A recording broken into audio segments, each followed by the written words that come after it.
was the king of all the Shvatim, and Yosef, of course, was the king in Mitzrayim, the viceroy. What's brought down many Sfarim, not just in Hasidus, many Sfarim, that there's a concept of Mashiach ben Yosef and Mashiach ben David, which very few people know much about.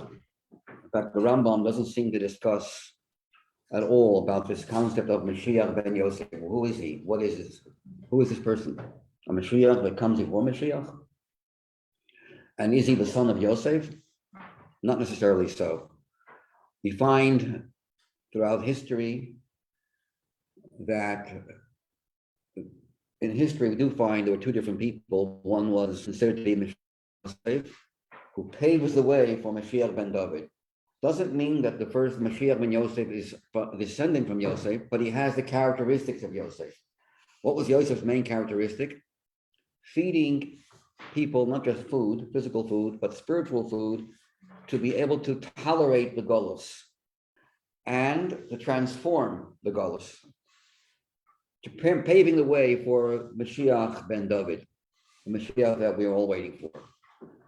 We all know in the times of Rabbi Akiva was called Rabbi Akiva ben Yosef. And in fact, you have in his name, Akiva, you have Rabbi Akiva, you have the word Avir Yaakov. It's a blessing that Yosef received from his father, that he is the strength of Yaakov. So the words Avir Yaakov, same letters as Rabbi Akiva, meaning Rabbi Akiva is connected with Yosef. He was called Akiva ben Yosef, not because his father was Yosef, but he had the characteristic of Yosef. And the idea is that there was another Bar Kochba who was fit to be Mashiach in his days.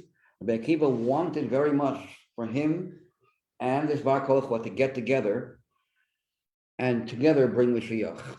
But he felt in order for that to happen, Rabbi Akiva has to pass away. So Rabbi Akiva had this tremendous desire and longing to leave this world so that Bar Kochba can be revealed. And there's an Orach Chaim HaKadosh that says it doesn't have to be two people. It could actually be one person. Mashiach, when he paves the way, could be a great leader, and not everyone follows him. He's a leader, and it's hinted in the Psukim in Parshas Balak, where it says, Dorach Kochav Miyakov, a star will emerge from Yaakov. That's the real Mashiach, Mashiach ben David. And then prior to his being pronounced as Mashiach, he will do things that will establish himself as the presumed Mashiach. Meaning, he will fight for Yiddishkeit. He will promote Judaism. He will even have to do with the non-Jewish world and try to get them to keep the 7 Noahide laws. And basically, he's going to make the world a world fitting for Malchus Beis David, which could be the same person. And we hope that there would be no hefsek, no interruption between the two parts of him. And it says, it's interesting, that Mashiach ben David gets his chayis, gets his life from Mashiach ben Yosef, which means that there's a Yosef inside David, inside Mashiach, which is feeding Mashiach with the power to deal with Golus. And then when that's over, everything is finished, then he reveals himself as Mashiach ben David. But I mean, it's it's 20 pages here, but I'm just going to get to the punchline. In our generation, we had the previous Rebbe and our Rebbe. The previous Rebbe seems quite clear from a lot of sources I can't quote right now, that he was the Mashiach ben Yosef. His name was Yosef, and he had a lot of similar characteristics to Yosef HaTzadik. First of all, it's interesting that when you have the Sukkah, in Chag HaSukkos, we have the guests, Ushpizin. Who's the guest for Shmini Atzeres? The Frierdiker Rebbe. You go through all the Chabad Rabbeim, you'll see that he is the guest. Who is of the Avos? You know, the Avos were Avram, Pesach, Shavuos is Yitzchak, and Yaakov is Sukkot, and Shmini Atzeres is Yosef. I mentioned the last class. So Yosef is Shmini Atzeres, and our Yosef, the previous Rebbe, is also Shmini Atzeres. Our Yosef went through very tremendous hardships. He was given a death sentence. He was in prison. The Yosef back then was also in prison and suffered so much. And the previous Rebbe also had a lot of opposition from other frum Jews. Why is he doing all this? And they blamed him for putting Judaism, jeopardizing Judaism by going too far. And Yosef's brothers. I mean, there was a lot of similarities between Yosef of our generation, previous Rebbe, and Yosef HaTzadik.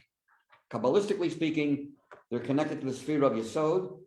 Go through all the spheros of the Rebbeim, so it comes out that the previous Rebbe, the sixth generation, is the sixth sphere, which is the sphere of Yesod. And we all know that Yosef is called Tzadik Yesod Olam. His connection is also to the sphere of Yesod. I mean, there's a whole long discussion about this. I'm not going to get into it because it's too long. The connection to Yesod with the previous Rebbe and Yosef. Now listen to this. Again, Mashiach ben Yosef feeds Mashiach ben David with the ability to be able to reveal himself when the time comes. He paves the way for Mashiach ben David.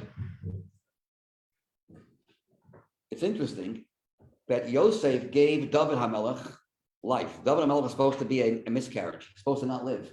He lived 70 years. Who gave him the 70 years? So Yosef gave him 37. And Avram, Yitzchak, and Yaakov together gave him, Yitzchak, not Yitzchak. So Avram and Yaakov gave him together 33 years. How? 37, how? What do you mean how? They give them years? Yeah. Borrowed years. Avram Avinu lived 5 years shorter to give David some years. And Yaakov lived 147 instead of 180. That's 33. 1 second. Hold on a second. Yaakov gave 33. We forgot about Avram. Yaakov gave 33 and Yosef gave 37. Together is 70, not Avram. Yaakov 33 and Yosef 37.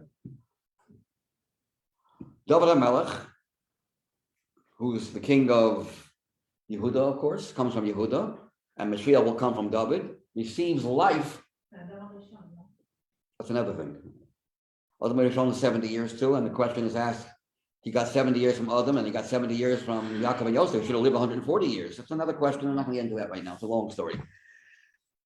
Okay. So 70 years that he got to be a melech, not to live, but to be a living king, 37 of those years he got from Yosef.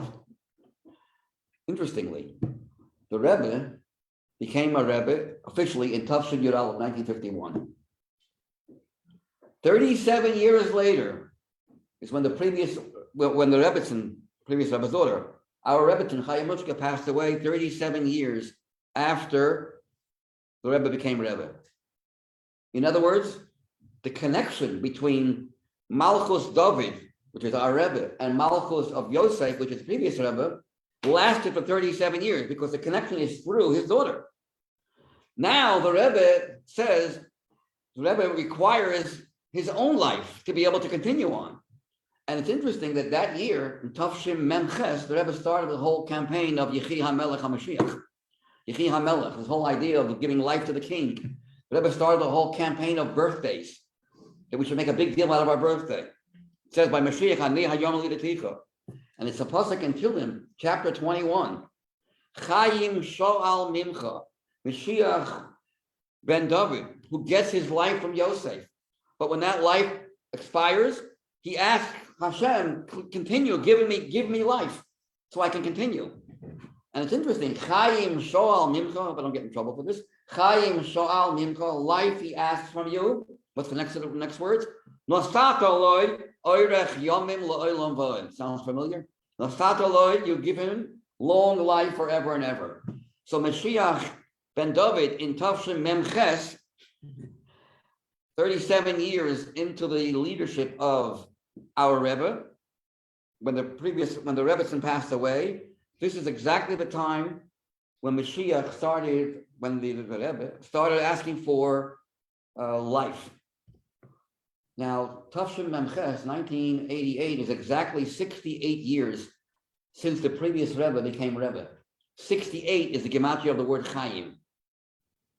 And the Rebbe made a big deal out of that. He said, it's Chaim years, 68 years. So now it's time to ask for life. And he had a whole sikha about the idea of saying to a king, Yechi HaMelech. But why then? Because 37 years of Yosef, 37 years after the previous Rebbe passed away, the years he gave, the power he gave to our Rebbe expired. I can go on and on and on. One more thing I want to mention, interestingly. In Tafshin Aleph, It's the same letters as Kisisa. Kisisa as Rosh. Kisa, lift, raise. The Rebbe came to America. When did the Rebbe come to America? At the end of the month of Sivan. So I want to share with you something interesting. The previous Rebbe, right before Shavuos, started a whole campaign, La'alter L'Tshuva, La'alter L'Geula. If we do Tshuva immediately, the Geula will come immediately. He started that when he found out that the Rebbe has now permission to leave France and to come to America. The Chag HaShavuos, the previous Rebbe, said the following words, very strange. He said, when a guest comes, when a guest comes, we have to prepare. And he said, the guest is Mashiach. He's coming. And therefore, we should all prepare for his coming. Exact words, I don't have the exact words, but I'll just see if I can find it.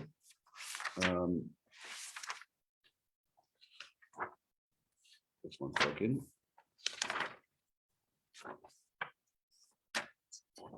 I won't take too much of your time. Okay.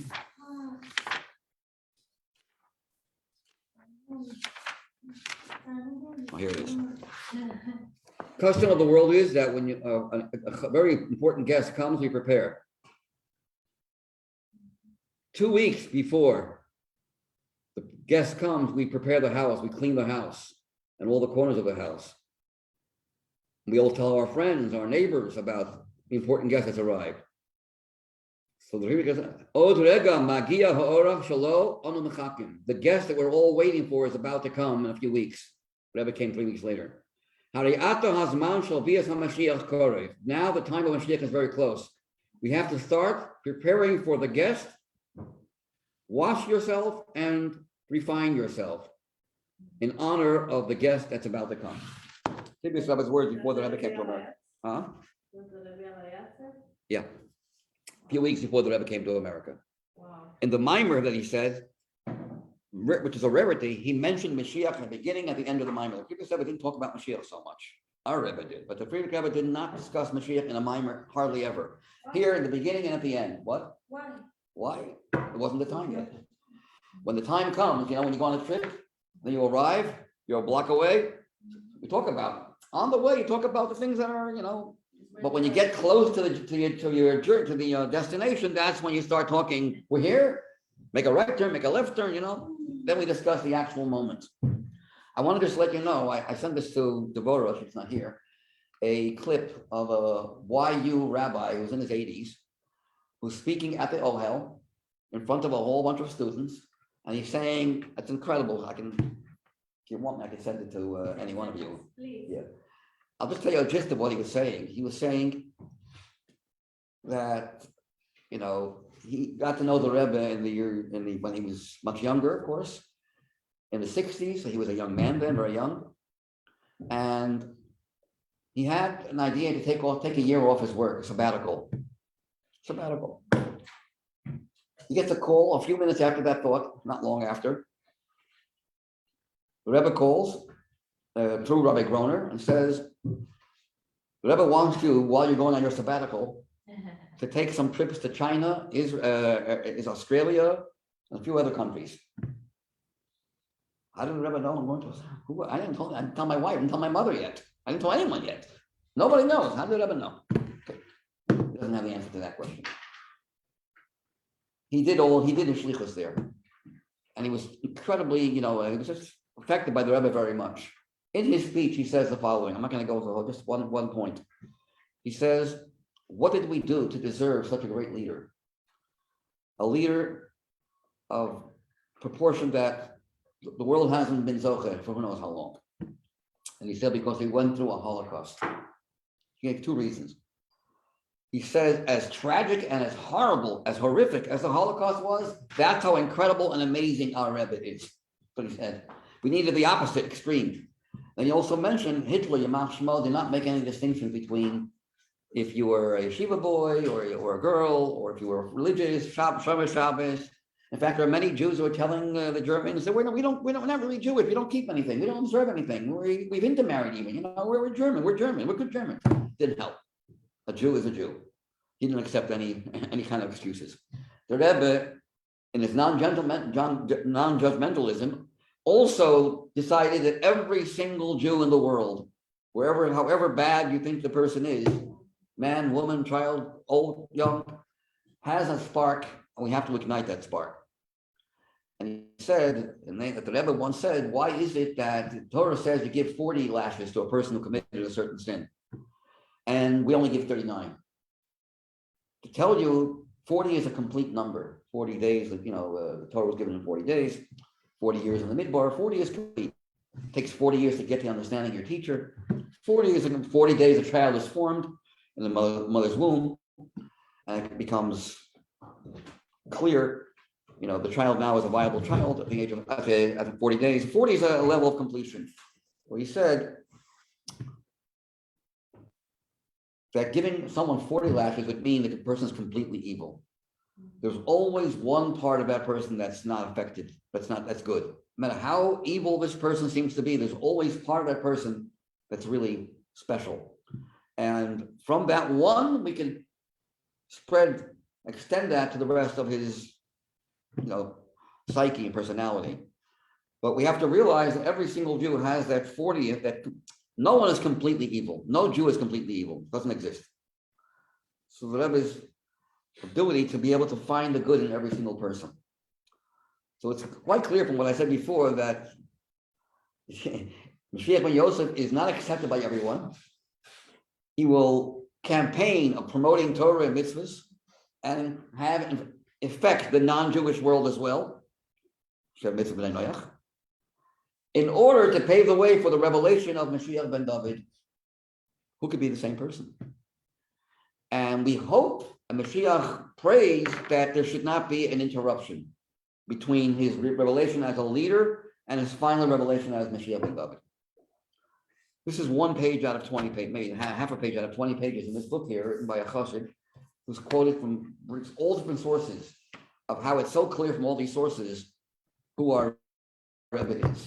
It's just amazing. I mean, you want to have sources. It's not just a chassid speaking, out of a brengen. It's sources from the Zohar, or a Chaim HaKadosh, from a plethora of sources talking about the two ideas of Mashiach ben Yosef and Mashiach ben David.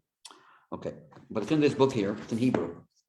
It's not easy to read. You have to be able to. It's not, it's, what can I say? It's like Torah learning stuff. It's not, you can't just read it. It's like you read a book, a storybook, even though you know Hebrew, because a lot of it is Aramaic, a lot of it is, it's quoting from sources, so it's hard to, it should be translated. This book should be translated, and that would make it much more readable. Okay. So it's in Arabic? It's a lot, it's mixed, it's mixed Hebrew, Aramaic. It's not the regular, conversation Hebrew, but it's, that's what I mean. Would you recommend us a book about good book that we can? Is it by that kind of stuff? No, this is from Rabbi Volpa. Oh, yeah. Yeah, you should have it for Shlomo many years ago. Yeah. So it's a long story. I went through a lot of all this many years ago. I was going through this disagreements with people about this. I was one of the heavy, proponents. But I have to be careful not to talk too much about it. But, politically incorrect sometimes. Although now. In these times, I was ready to hear it. What? In these times, I was ready to hear it. That's right. In fact, even the non-Hasidim, those that are not Hasidim yet, Yeah, are also, everyone's feeling the need for Mashiach, and it's breaking. things change. Yeah, I have a student of mine that wrote a whole book, a sefer, with great approvals from a lot of people. He wrote a sefer. His name was Yaakov Lieberman. He wrote a sefer called "Mashiach Can Come from the Dead," and he got haskama, approval, from a rabbi who was, to say the word misnaged would be an understatement. Someone who hated Chabad with a passion. And he wrote, and he gave his approval, and he said like this, I have to be moda al ha'emes, admit that I was wrong when I was saying that it's not according to Torah to believe that Mashiach can come from the dead. He said, I have been shown many, many sources. I want to publicly admit that I was wrong. It's pretty big, interesting. You didn't have to say that. And I want to give this person a lot of, shakoach. However, he had to add, but we're not pointing to any individual. Shliach can come. We know who the person is. That we're not going to talk about, of course. Okay, fine. But this person, I'm not going to mention his name. I had a lot of negative connection with this person. Not very good, and he practically threw Chabad out of a shul. I mean, we came there in the shlichus during the summer months. We were in Florida for 3 years. So during our summer, actually it wasn't the summer, my mistake. No, it was in the winter. It was winter Hanukkah time. Summer went somewhere else. And during the winter, we actually decided to open up a new yeshiva in North Miami Beach. Our yeshiva was in Miami, regular Miami Beach. This is North Miami Beach, not too far. And we had a woman, an older woman, who lent us her house and said, use the house hate for the weekend, for Shabbos and Sunday, Friday, Shabbos, Sunday, and invite as many Bachrim as you can, please. So we did. We went to Young Israel, modern Orthodox type of shul. This rabbi was the Rav there, and he knew how to learn very well, but he had a sin, I don't know what it was, an animosity towards Chabad. So we walked in, 6 boys, I was one of those 6, walked into the shul. It was Hanukkah. And he comes over to me and he says, what are you here for? I said, we're here to, spread Yiddishkeit. You don't like that, because he spreads Yiddishkeit. But he says, but it's just this week, right? I said, no, yeah, this week we're 6. Since it's Hanukkah tells us you have to add. So next week we had to come with 7 boys. And he didn't like that. He got very, very uncomfortable with that. Anyways, he invited many of the kids we spoke to, 13, 14, 15, 16, 18-year-olds. The house was full. Every one of us had at least 5 guys under teaching them. And they didn't want to leave. We learned all week for brain. We learned, Gemara and all kinds of Sfarim. And we were there till 2 in the morning. And it was, 8 till 2, 6 hours. He got wind of this. And he heard that Chabad is, so he actually made a public speech. And he said, Chabad is trying to take over.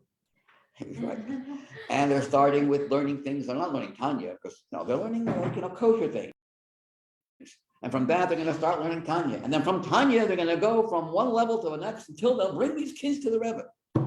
I said, that's the worst thing possible. I mean, and then he says, it's either I go or they go. So one of the Balabatim stands up, Rabbi, you can go.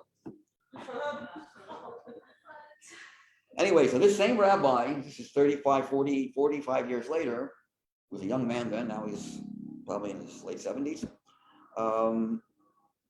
He's the one who gave his approval for this book. Okay. Don't have much time. Let's learn something. You want to pass this? When did the Rebbe start talking about Mashiach? Oh, you always talk about From the Mashiach. first time he spoke as a Rebbe. It started a lot over the years, but a lot in 1988 after the passing of the Rebbe. It started more. And then in Nun Aleph and Nun Beis, that's when it really every Shabbos was about. But the Rebbe always discussed Mashiach. In fact, when the Rebbe said his first mimer, the non-Hasidim were saying he thinks he's Mashiach, because he was speaking about the 7th generation that will bring the Geula, and he was referring to this old Rebbe's. Moshe Rabbeinu was the 7th from Avram, and this is the 7th generation, and this is the generation that will witness the Geula. So people were saying that, not Chabad people, he thinks he's Mashiach. So the Rebbe's his agenda was to bring Mashiach, and as long as he has not brought Mashiach, it's like everything he has done is a waste. He said those words. Everything I've done is a waste if I haven't brought Mashiach. He wasn't here just to spread Yiddishkeit. He was here to graduate. We should graduate. Imagine if you go through high school and you don't get your diploma because you missed one day. The last day you weren't there, so finished. The main thing is the last day. Okay, let's see the Gemara here. It's an interesting Gemara here about a surgeon. It was called Abba Umna. So the first pages are here's the actual original. If you want to take that with you. The original. This is in Aramaic. So we're not going to learn from here. We're going to learn from the English. Yeah, why not? So we don't have too much time. Let's waste the time. Let's go to the left side of the page, first page, where it says the Gemara relates a story about another tzaddik. Prior to this, we talked about one tzaddik. Now we're going to discuss another tzaddik. His name was Abba, the surgeon. Abba Umna. Umna means a surgeon.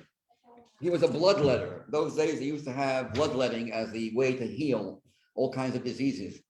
It would help your immune system by removing some blood from your leg. Tell me where we are in the Gemara. Right here. In the. Oh, in the Gemara? Okay. In Gemara, it would be.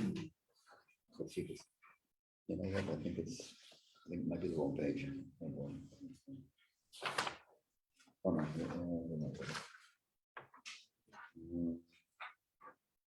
Wow, it's a young. It's like this. Right here. It's on page Chaf Aleph. And you have it with a line in, where the line starts. Right there. Abba Umna. Abba the surgeon would have received greetings, have a Osile Shlama. He would receive greetings from the heavenly academy. Kol Yoma. Every day would be a voice, a bas call from heaven saying, Shalom Abba, because of his good deeds. He would be zoichet to have that kind of camaraderie with the heavenly sources. Ula Abaye, the great sage Abaye, Kol Maile Yom Shabbata. He would not be zoche to have every day of his life a greeting from on high, but rather only on Fridays. Ula Abaye Kol Maile Yom Shabbata. Rava, his contemporary opponent, the one who used to always argue with Abaye, he would only have once a year that great merit of the heavenly welcoming of Shalom Aleichem. The Rava Kol Male Yom Kippuri, and Rava each Yom Kippur Eve. Now, of course, it's uncomfortable for rabbis to know they only get once a week or once a year, and this surgeon's not even a rabbi, got heavenly greetings every day. Havakacholso daite, chalash means weak. To Abaye. Abaye felt distressed because of Abba the surgeon, and wondered why he did not merit to receive these greetings just as frequently. Why is it that he only got it once a week?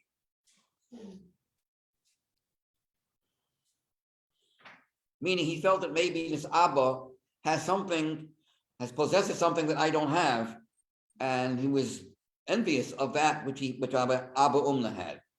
He thus felt distressed at his own deficiency and sought to discover what virtue he lacked. And he was informed that the virtue which merited this special treatment for Abba was related to his professional activities. In other words, don't feel bad. You're not a doctor. Only doctors who see patients every single day can have such an schus. Because you are a rabbi, your profession, you cannot have this. So it's not because you're missing anything, but it's because of your profession. That's what it says in footnote 22 in the English from the Marsha. Okay, now continuing further. Omrule, they told him, they said to Abaye, you are not able to perform deeds such as his because you don't have that occupation. What were the deeds? What were the great deeds of this Abba Umna? And what were the special deeds of Abba the surgeon? Number one, when he would perform a procedure of letting blood. Milsa means a matter, but here means the matter of bloodletting. That's what his main occupation was, to do a bloodletting surgery on a person. He would place the men separately and the women separately. Be careful that they should mix to prevent their commingling. He had the Islay Levuso de Isbe Karna. He had a garment which had a cupping horn, which is like a suction tube, which drew the blood from the patient. And he had a garment that he would ask the women, if he had a woman patient, he would ask her to put this on, and there would be a little slit in that garment, as we'll soon see, to have us bezia beki kusilta, that the garment was slit. Bezia means cut, slit, just enough to accommodate the lancet, which is the needle, to make the incision into the vein. Kihavas asyale itzja, when a woman would come to him, he would have her put it on, this garment, which had a suction tube tied and sewed onto it. Kihechi delon nistakaba, and he should not have to look at her exposed body, and she would feel uncomfortable as well. And he would make sure that while he would be giving this needle, no part of her body would be exposed. That's one thing he did. So he separated the men and women. He was careful to make sure the woman would feel comfortable, not uncomfortable, with when he would have the bloodletting. And moreover, the Islay Duchta Ditzniya. He had a private place outside his operating room in which the patients would deposit the coins took as his fee.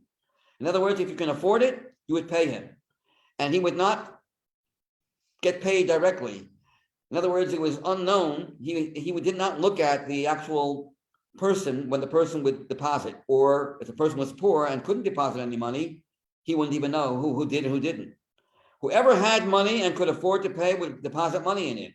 The Islay, whoever had, Shadi Bey, would throw money in there. The Leslay, whoever did not have money, was not embarrassed. Lo Michtiv did not get embarrassed because nobody would be able to figure out whether he paid or not. No one saw him. Kihavi, that's another thing he did. So he made sure to maintain the integrity of every single person and did not force anyone to pay. Kihavi Isrami le Surba Mirabana, whenever it happened that his patient was a young Torah scholar, Agra Mine lo Shakal, he would refuse. He said, there's no fee. I don't want any money from you. Ubasa Tekoy, when that patient would get up to leave, instead of being paid, Yoyev le Triti, he, Abba, would give him some coins.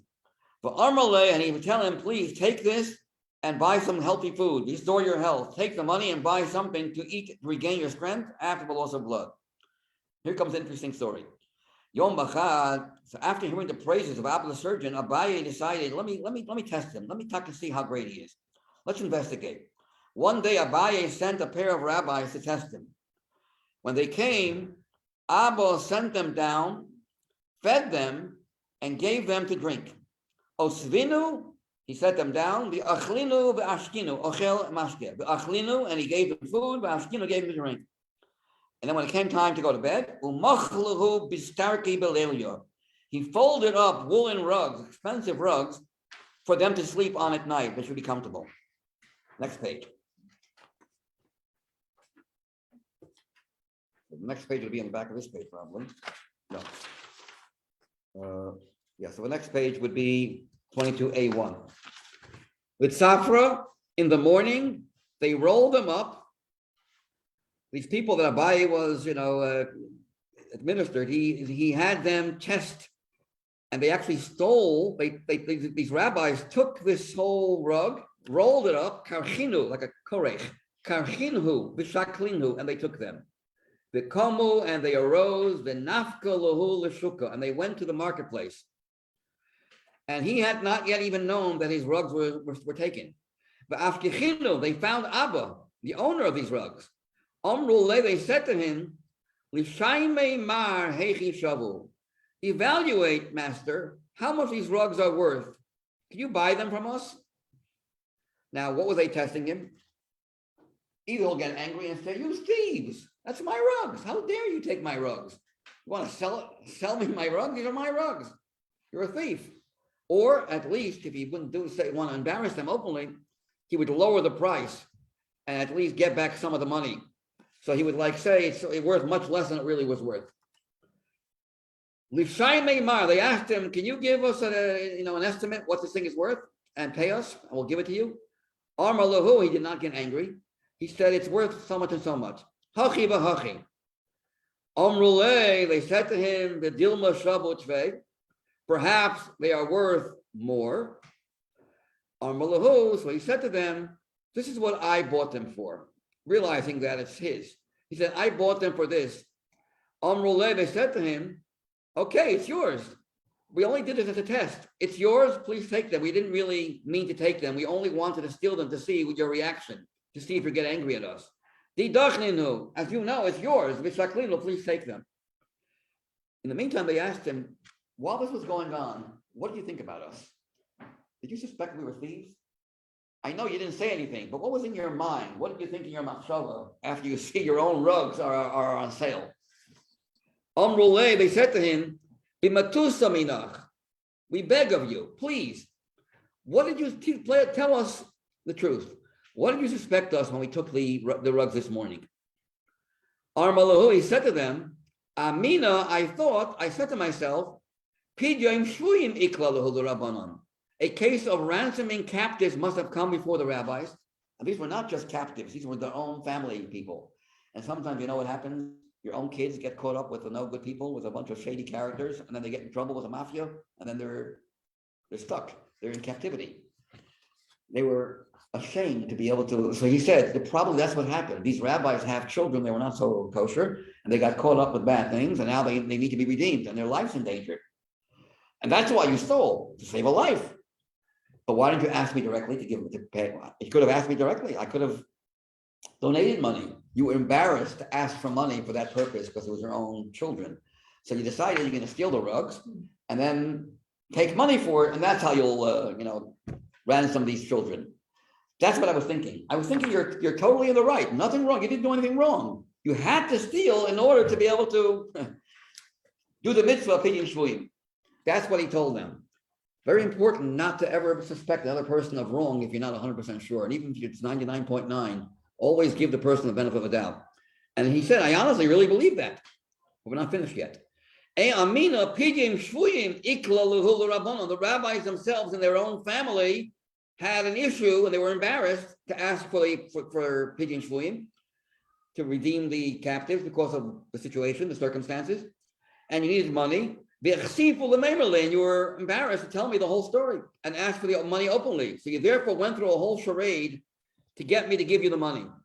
They said to him, okay, but now that you know, master, the whole thing was just a stunt to test you, to take them back.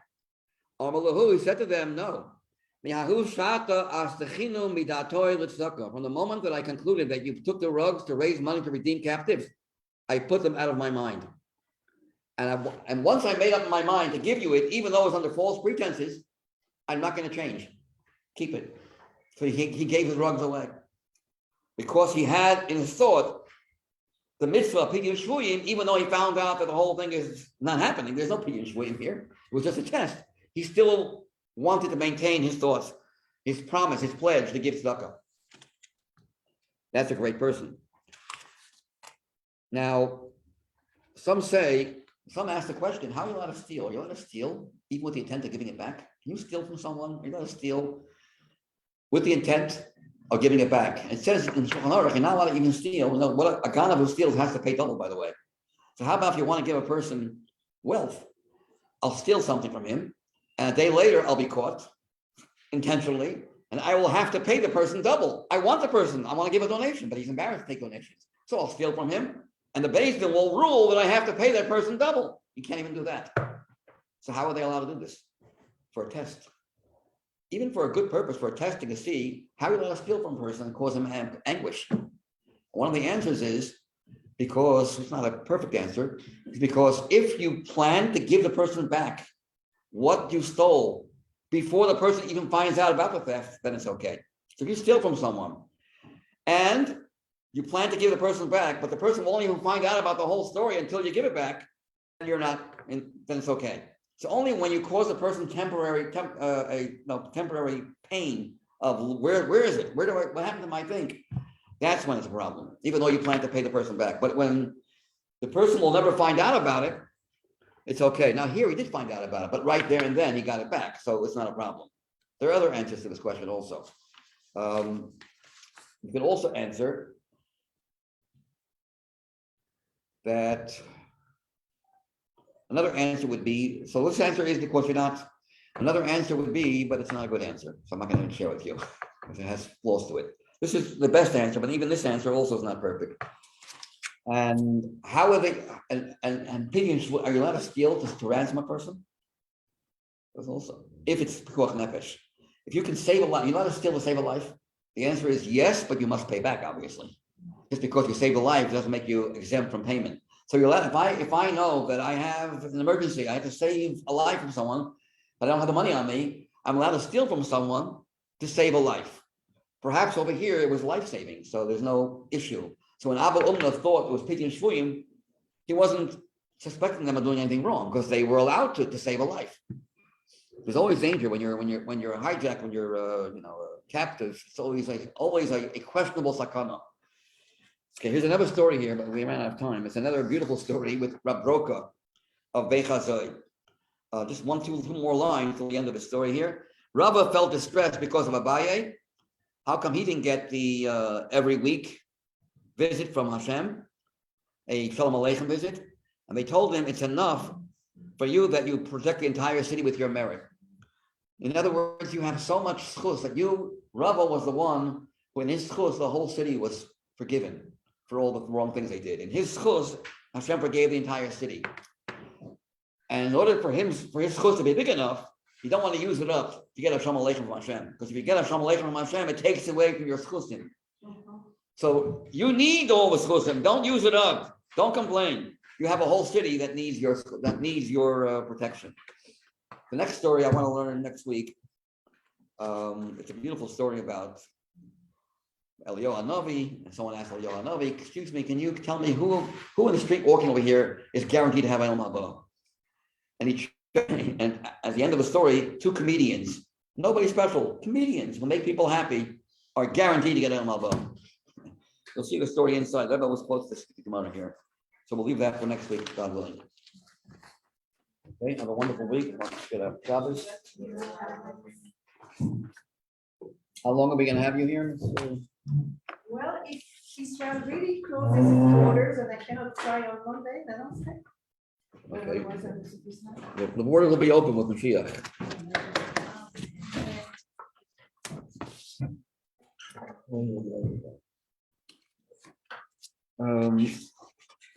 Before you leave, tell me who's here. Whoever's not here, don't answer. Sofa. Okay. Hannah Sternberg. Rachel, is here. Rivka is here. Rotem is here. Shayna. Maya not here. Michal not here. You know where Maya and Michal are? Maya? Was she here this morning?